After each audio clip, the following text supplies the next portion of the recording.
महिला दिनाचं औचित्य साधून मी तृतीयपंथी यांच्यासोबत चर्चा करण्यासाठी आलेलो आहे. खरं पाहिलं तर हे जे मंदिर त्यांनी उभारलं आहे टोकवाडी परिसरामध्ये सुंदर असं मंदिर उभारलं गेलं आहे आणि खरं तर या ठिकाणी हजारो भाविक जे आहेत ते या ठिकाणी दर्शनासाठी येतात आणि प्रत्येक या ठिकाणी बारकाईनं गोष्ट जर बघितली गेलं तर खूप चांगलं या ठिकाणी नियोजन ही मंदिर आहे ते उभारलं गेलं आहे आणि मन प्रसन्न असणारा हा परिसर आहे आणि याच ठिकाणाहून आपण परत तृतीयपंथी यांच्यासोबत एक वेगळी चर्चा महिला दिनानिमित्त आपण करणार आहोत. खरं तर एक सर्वसामान्य रस्त्यावरले तुम्ही आणि एवढं सुंदर असं मंदिर उभारले, इथपर्यंतचा संघर्ष प्रवास कसा होता? खूप मोठा होता प्रवास. प्रवास काय साधा नाही झाला. याच्यामध्ये काही खस्ता खाल्ल्यात मी, कुणाचं बोलणं पण खाल्लेलं आहे आणि माझे परळीतली जनता, माझे टोकवाडीतली जनता यांना एकच प्रश्न मी इथून सुरुवात करूत आपण. खरं तर हे मंदिर आपण इथं उभं राहू ही संकल्पना कशी मनामध्ये आली? इथं म्हणजे मी परळी सोडून त्या टोकवाडीमध्ये एक मंदिर आहे. त्या मंदिरामध्ये राहिला होते. त्याच्यानंतर मी एक वर्ष राहूनंतर इथं मला जागा दिली. वृक्षराज काळे म्हणून आहे, त्यांनी ही जागा दिलेली मला मंदिरासाठी. म्हणजे जर भविष्यामध्ये मंदिर बांधा तुम्ही म्हणून त्यांना जागा दिली ती. मग आधी याचं दानपत्रक वगैरे झालेलं आहे या जागेत? त्यांना नावावर करून दिलेलं आहे मला. पूर्ण 2 गुंठे नावावर करून दिलेले, तर माझ्या नावावर आहे. आणि नावावर झाल्याच्यानंतर मी मंदिर बांधले. हे म्हणजे नावावर व्हायच्या आधीच मंदिर बांधले, नंतर नावावर केलं. पण आधीच मला दान दिलं म्हणून त्यानं असं काय आम्ही लिहून बिहून नाही, फक्त शब्दाला त्यानं जागले की गुरु आम्ही तुम्हाला इथलची जागा तुम्हाला देऊ त्या मंदिरासाठी. तुम्ही मंदिर करत असाल तर आम्ही तुम्हाला जागा देतो मंदिरासाठी. मंदिर बांधायचं म्हणलं की पूर्णतः जेवढा पैसा लागलाय तेवढा पैसा काही ऑलरेडी उपलब्ध नसतो. मात्र ज्यावेळेस ह्याचं पायाचं खोदकाम वगैरे झालं, सगळे डिझाईन वगैरे त्याची तयार झाली, आकारणी वगैरे त्यापासूनच्या इथपर्यंत म्हणजे कसे कशा मदत तुम्हाला होत गेल्या? हे प्रश्न तुम्ही लई मोठा विचारला आहे. कारण ह्यावेळे मला त्यावेळेस मी थोडं थोडं तिळ काहीतरी साचवलं. माझ्यापाशी थोडं सोनं पण होतं ते. आणि माझ्या इथं येणारे भक्त, ज्यावेळेस माझा पत्राचा एक डब्बा होता त्याच्यामध्ये माझी दिवी होती. येणारे भक्त यांच्याच कानी घातलं की मी मंदिर बांधणार आहे, तुमच्याच्यानं काय मदत होत असेल तर ती मदत करा. तर ह्या मंदिराला माझ्या बांधण्यासाठी पूर्ण 22,000 ईट लागलेली आहे आणि त्याच्यातली एकसुद्धा ईट मी विकत आणली नाही. माझी टोकवाडीतली माझी जनता त्यांना मला दिलेली आहेत.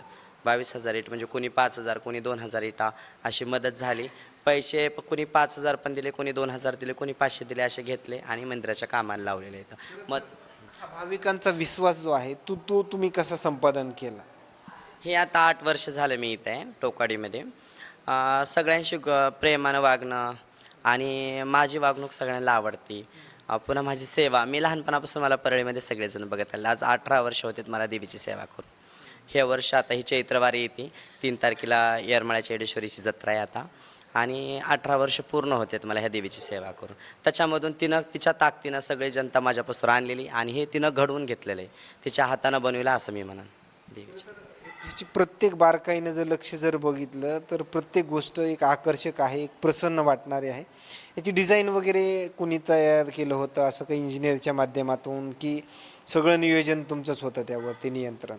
नाही नाही, इंजिनिअरच्या हातानं तर काहीच नाही केलं. हे सगळं आमच्या मनाचं आहे. कारण आलेली जनता कशी बसणार, कशी उठणार, प्रत्येकाला आलं कसं दर्शन. मध्ये आलं तर आधी देवी दिसली पाहिजे. आता ही आमची रूम आहे इकडच्या साईडला, पण आम्ही नाही दिसलं पाहिजे किंवा आमचा देखावा नाही दिसला पाहिजे. मध्ये एंट्री घेतली तर फक्त देवीचं दर्शन झालं पाहिजे. मध्ये आल्या मन प्रसन्न झालं पाहिजे देवाकडं बघू. ह्या हिशोबानं बांधलेलं आहे. आतापर्यंत रेग्युलर म्हणजे मोठमोठे कोणते कार्यक्रम या ठिकाणी तुम्ही घेतले किंवा ते पार पडले? इथं दरवर्षी गुरुपौर्णिमा असते. गुरुपौर्णिमा असते आणि हे आता मंदिर बांधून 2 वर्ष होते. पाडव्याला आता तर पाडव्याला हे वर्धापन दिन एक साजरा करतात आम्ही. वर्षामध्ये दरवर्षी गुरुपौर्णिमेला एक पंगत करतात. आम्ही मोठी पंगत करतात, 1,000 एक माणसाचे जेवण असते. आणि रेग्युलरमध्ये एखादा आठवड्यातला असा दिवस आहे का जेणेकरून या ठिकाणी देवीचा नामजप वगैरे होतो असं काही? दर मंगळवारी इथं आरती असते दुपारी 12 वाजता. सकाळी 7 वाजल्यापासून पूजा चालू असते. एक 10 वाजता सगळी पूजा होते. एवढं आवरणं करणं सगळं करून 12 वाजता 11 ते 12 पर्यंत गाणे होते तर देवीचे. आणि देवीचं गाणे भजन झाल्याच्या नंतर मग 12 वाजता आरती सुरू होती देवीची. त्याच्यामध्ये प्रसाद असते आपल्याच्यानं जे घडण ते समजा आता कोणी दिले तर आम्ही घेतात पण नाही पण म्हणत नाहीत. पण ज्यावेळेस कोण नाही देत तर स्वतः आम्ही खिचडी जे काय प्रसाद आमच्याच्यानं घडण ते प्रसाद आम्ही भाविकांना देतात. त्याच्यामध्ये आणखीन पाहिला गेलं तर बारकाईनं जर लक्ष गेलं तर तृतीयपंथीवरती अत्याचार झाला असं खूप कमी प्रमाणामध्ये ऐकायला येतं. मात्र महिला असतील किंवा लहान मुली असतील यांच्यावर मोठ्या प्रमाणामध्ये अत्याचाराच्या बातम्या ज्या आहेत ते आपण पाहतोय सोशल मीडियाच्या माध्यमातून, न्यूज माध्यमातून. मात्र याला सामोरं कसं गेलं पाहिजे, असं एक महिलांना नेमका संदेश काय देणार? सर्व महिलांना सतर्क राहिलं पाहिजे आणि जे नराधम तुमच्याकडं बघतात वाईट नजरेनं त्याला तुम्ही असं बघू नका की कोण येईन मला वाचवीन ह्याचे तुम्ही वाटच बघू नका. स्वतः तुम्ही समर्थ राहा, तुम्ही स्वतः भिडा त्याच्याशी. जसं आम्ही आहे तर आम्ही पण एक महिलासारखेच आहेत पण आम्ही स्वतः आमचा संघर्ष करतात, आम्ही भिडतात त्या व्यक्तींसोबत. तसं तुम्ही स्वतःहून त्याच्याशी भिडा. तुम्ही वाट बघू नका, स्वतःला महिला आहे म्हणून कमजोर समजू नका बिलकुल. तुम्ही महिला, हे देश चालवते महिला. महिला म्हणजे का छोटी ताकद नाही. महिला म्हणलं स्त्री ही ताई आहे, आई आहे, जन्म देणारी आई आहे तिनं. तीच काकू आहे, तीच मामी आहे. तिच्यापासून किती नाते तयार होते तर ही ती महिला आहे. खरं तर काल परळीमध्ये अशी घटना घडली की एका मुलीला फूस लावून पळवून नेलं.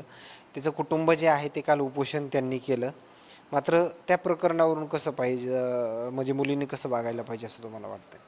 मुलींना स्वतः सुरक्षित राहिलं पाहिजे आणि कुणी असं कुणी बोलत असन किंवा काही सांगत असन की माझ्या घरी खूप प्रॉपर्टी आहे किंवा माझ्याकडं काही गोष्टी आहेत चल माझ्यासोबत, याची तिनं शहानिशा केली पाहिजे. आणि आपल्या आईवडिलाचं महत्त्वाचं आपल्या आईवडिलाचं ऐकलं पाहिजे, आपल्या आईवडिलाचे विचार घेतले पाहिजे, त्याच्यानंतर पुढचा पाऊल उचलला पाहिजे. खरं तर याच्यामध्ये खरंच महिला जे आहेत ते सक्षम झालेत का? म्हणजे तुम्ही खूप वर्षाचा कार्यकाळ जे आहे ते बघितला. आपण 2026मध्ये हा महिला दिन साजरा होतोय. मात्र खरंच महिला सक्षम वगैरे झाल्यात का असं वाटतंय?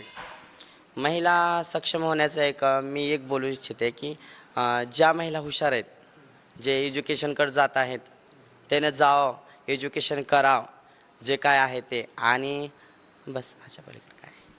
खरं तर आता तुम्हाला ज्यावेळेस तुम्ही फिरतात रस्त्यावर वगैरे ज्या ठिकाणी तुम्ही तुम्ही तुमचं स्वतःचं संरक्षण कशा पद्धतीमध्ये करतात? कारण की रस्त्यावर थांबायचं जरी म्हणलं तरी कुणी ड्रिंकिंग वगैरे केलेले लोक, खूप काही तुम्हाला सामना करावा लागतं. मात्र कसं तुम्ही त्यामध्ये वावरता?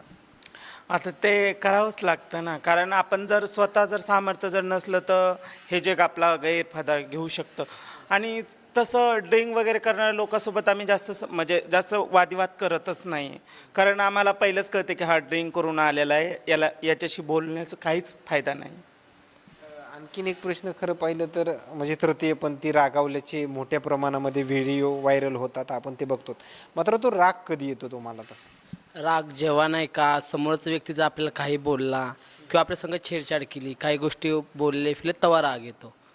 असं तर आम्ही कोणाला जनताला असं काय आहे, राग येण्याचं काही असं नाही की तृतीयपंथी राग आलं की कपडे काढतात, हे सगळं वेगळं आहे. राग येण्याचं कारण एक आहे की आम्ही उभा टाकलात, आम्ही टाळी वाजवणार, आम्ही मागण्यासाठी पोर भरण्यासाठीच उभा टाकलेलं आहे. आणि त्याच्यामध्ये त्यांचं बघण्याचं जे दृष्टिकोन आहे ते वेगळं आहे.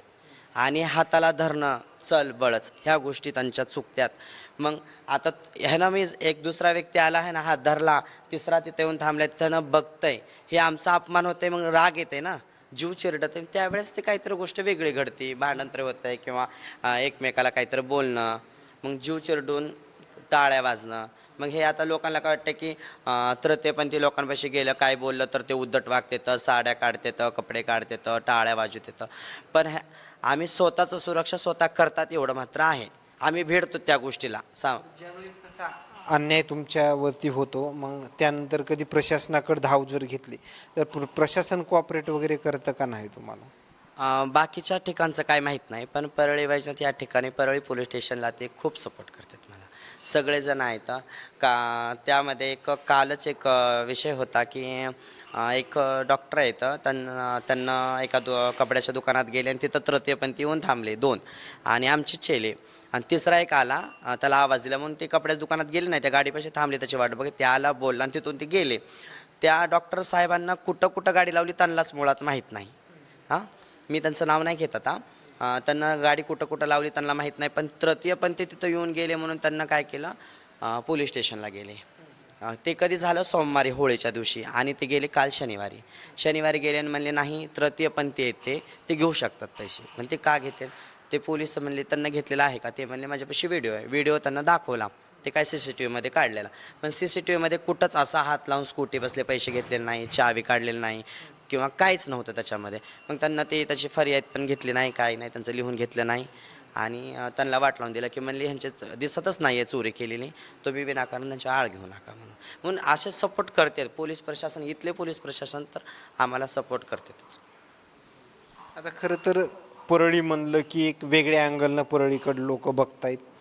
परळीची बदनामी मोठ्या प्रमाणामध्ये सोशल मीडियावरती देखील पाहायला मिळते. परळीमध्ये गुंडागर्दी मोठ्या प्रमाणामध्ये आहे. मात्र ह्या पूर्ण प्रकरणाकडे तुम्ही कसं पाहता? जास्त म्हणलं तर आम्ही राजकारणात तर घुसत नाही. आम्ही आमचा धर्म आम्ही बघूत. आम्ही तृतीयपंथीत आम्ही आमचे भिक्षू आहेत. परळीतलं जे बदनामी होईल ते चुकीचे आहे, ते होऊ नये असं आम्हाला पण वाटतं की आमच्या गावाची बदनामी होऊ नये. आम्ही प्रभू वैजनाथाच्या नगरीमध्ये राहतात, त्याचे आम्ही भक्त आहेत, त्या प्रभू वैजनाथाचा आम्हाला आशीर्वाद आहे. आमच्या परळी वैजनाथाची तर परळी म्हणून परळीच नाही, परळी वैजनाथ आहे ह्या नगरीची बदनामी होई लागली आणि ही होऊ नये याच्याकडं आम्ही बघूत अजून. खरं तर ज्यावेळेस तुम्ही महाशिवरात्री महोत्सव असेल किंवा इतर ज्यावेळेस त्या परिसरामध्ये वावरता, त्यावेळेस जे बाहेरून आलेले भाविक आहेत ते तुम्हाला मदत वगैरे करतात का? हो करतात ना. म्हणजे कोणी देतात 2 रुपये, कोणी 5 रुपये, कोणी 10 रुपये, जे देतील ते आम्ही सहकुशीने घेतो. आणखीन एक म्हणायचं म्हणलं तर म्हणजे काय नेमकं अपेक्षा आहे परळीकरांकडून? नेमकं तुम्हाला वाटतं किंवा त्या पद्धतीनं परळीकरांना देखील मदत वगैरे करायला पाहिजे? असं काही नाही, फक्त छान असं आमच्यासोबत बघण्याचा दृष्टिकोन वगैरे छान ठेवा, आमच्याशी छान बोला, एवढंच. आणि इथलच्या महिलांसाठी कामगार एक कामासाठी काहीतरी रोजगार योजना काहीतरी काढावी असं मला वाटतं आहे. जे आता 2026 महिला जागतिक दिन आहे ह्याच्यामध्ये त्यांना मला असं वाटतं आहे की परळीतले जे आपले पुढारी आहेत, जे कोणी सगळ्या गोष्टी बघते तिथले परळीतले, त्यानं महिलांसाठी काहीतरी रोजगार काढावा. स्पेशल त्यांच्यासाठी तर काहीच नाही परळीमध्ये की हे रोजगार त्यांच्यासाठी त्यानं हे करा म्हणून. धन्यवाद. या ठिकाणी पाहिलं गेलं तर ही महिला दिनानिमित्त झालेली एक वेगळी चर्चा, मात्र ही चर्चा काय सांगून जाते हे नक्कीच समजलं असेल. मात्र आणखीन काही वेगळे अपडेट्स मिळतील का हेही पाहणं तेवढंच महत्त्वाचं ठरणार आहे. मात्र आजच्या महिला दिनानिमित्त तृतीयपंथीयांचं एक वेगळं देवीचं मंदिर जे आहे ते या ठिकाणी आपण दाखवण्याचा प्रयत्न केलेला आहे. आणि आणखीन नवीन अपडेट्स देखील याच मंदिर परिसरासंदर्भातले आणखीन काही पुढल्या काही कार्यकाळामध्ये मिळतील का हेही पाहणं तेवढंच महत्त्वाचं ठरणार आहे. कॅमेरामॅन उमाकांत फडसोबत सचिन मुंडे, सूरज मीडिया, बीड, परळी.